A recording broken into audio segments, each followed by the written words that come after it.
베트남에서 중국과 비슷한 일들이 일어나나 우려됩니다. 최근 베트남에서 일종의 뒤통수를 맞은 게 아니냐는 이야기가 여론으로 형성이 되고 있었는데요. 그런데 단순히 이번 사태뿐만 아니고 실제 베트남에서 진행되는 주요 사업 분야에서 그런 현상이 나오는 게 아닌가 하는 우려가 제기되고 있습니다. 게다가 그것은 베트남의 중심에 한국 기업인 삼성전자와 관련한 사항이기도 한데요. 현재 베트남의 삼성 핸드폰 점유율은 갈수록 떨어지고 있으며 그 자리에 베트남의 자국 브랜드의 폰이 채우고 있다는 소식이 전해지고 있습니다. 베트남 내의 삼성 브랜드는 삼성 모바일 생산 공장이 있고 이미지가 좋았기 때문에 예전부터 삼성은 50% 이상의 점유율을 차지하고 있었으나 베트남 현지 브랜드로 유명한 빈그룹의 빈 스마트폰에 밀려 시장 점유율이 30%대로 하락한 것입니다.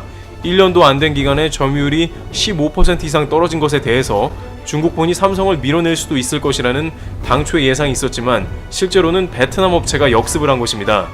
베트남의 거의 모든 산업 분야에 관여가 되어 있는 빈그룹의 빈스마트가 삼성 시장을 순식간에 가져간 겁니다. 중국 폰들도 베트남 자국 브랜드의 러쉬로 인해서 화웨이의 경우 거의 전멸을 당했다고도 전해지고 있습니다. 베트남의 빈그룹은 스마트폰 분야에 뛰어들었으며 삼성의 점유율을 가져가기 위해서 무료 폰을 배포했습니다. 이것에 많은 사람들은 열광을 했고 결국 저가폰 싸움이 가속화되는 시장에서 삼성폰은 물론이고 심지어 중국폰조차도 모두 나가 떨어져 버린 것입니다. 베트남 자국인이 각종 지원도 많이 받을 수 있었던 것입니다. 그런데 베트남의 이러한 행보에 대해서 다소 조심스러운 의견도 나오고 있습니다. 중국과 유사하지 않냐는 것인데 실제 삼성은 중국에서 점유율 1위를 기록하다가 중국의 애국심 마케팅을 비롯해서 자국폰을 지원해주는 정책 등으로 결국 중국 시장에서 부진을 면치 못했고 결국엔 중국의 스마트폰 공장까지도 철수하는 상황이 나왔습니다. 이와 같이 국가 보조금이 횡행하는 시장에서는 결국 삼성은 무자비하게 밀려날 수밖에 없는 환경인 것입니다. 그러나 삼성 모바일은 베트남의 수출 기지이며 베트남의 GDP를 25% 이상 담당하고 있긴 합니다만 베트남 핸드폰 시장에서 이런 모습이 나온다면 중국과 데자뷰가 되는 것은 어쩔 수 없는 모습인 것입니다. 굳이 자국 브랜드를 비정상적으로 키워서 삼성을 베트남 폰 시장에서 밀어낸다면 과연 그게 좋을까 싶은데요.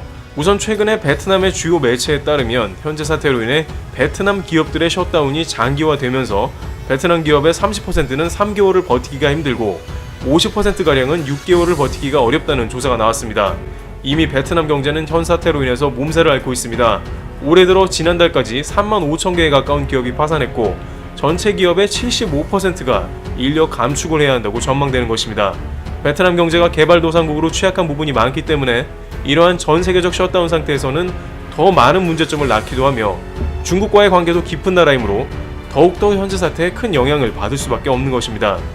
그런데 이 와중에 삼성전자와 같은 그룹을 내수시장에서 무리하게 이겨보겠다는 정책을 내놓는다면 결국에는 베트남에 대한 투자도 재고해 볼 수 있는 것이 됩니다. 그리고 한국보다는 일본과 계속해서 협력을 추구하는 방향성도 한국 입장에서는 다소 황당한 부분이기도 하죠. 일각에서는 베트남은 완전한 민주주의인 한국보다는 일본의 민주주의 색깔이 더 잘 맞는다고도 말합니다. 왜냐하면 한국에서는 대통령 탄핵 등 사회주의 체제인 중국이나 베트남에서 보기에는 상상할 수 없는 일이 일어나는 국가이므로 깊은 관계로 가다 보면 국민들에게 뜻밖의 영향을 끼칠 수도 있다는 의견도 제기되는 것입니다.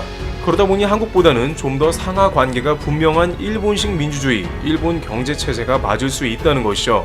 이와 같이 최근 수년간 베트남과 다양한 협력 관계를 이뤄온 한국은 베트남의 또 다른 면면을 보게 되면서 특히나 국민의 여론이 경제적 투자는 다소 신중해야 하지 않겠냐는 의견이 다방면으로 제기되는 상황입니다. 앞으로 이 사태 이후에 베트남이 한국에 대해서 어떠한 태도를 보일지 지속적인 관찰이 필요해 보입니다. 트래블 튜브 여기서 마치겠습니다. 감사합니다.